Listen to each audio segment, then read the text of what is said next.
ГСП онлайн. Городские новости сейчас. В минувший понедельник в школе номер 10 прошел второй этап военно-патриотической игры «Орленок». На старт вышли 27 команд из школ города и пригорода. В сентябре они уже встречались на первом спортивном этапе. Теперь школьники показали свои навыки в гражданской обороне. Прошли соревнования в формате эстафеты, где каждый участник выполнял определенный этап.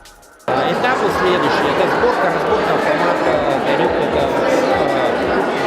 работа с противогазами, одевание, соответственно, на время. Также укладка правильно аптечки.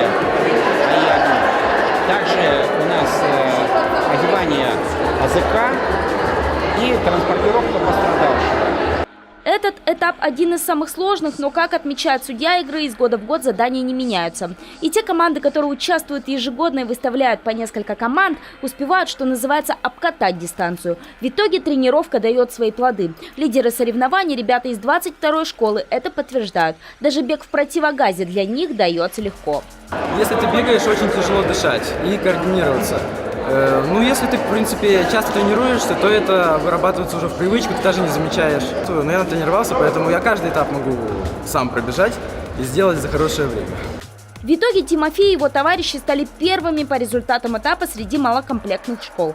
Второе место заняли также ученики 22-й младший состав. На третьем месте ребята из Шудаяга.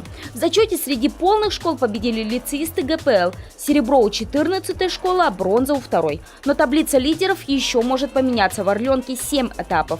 Третий уже через месяц. Стрельба из пневматической винтовки и историческая викторина.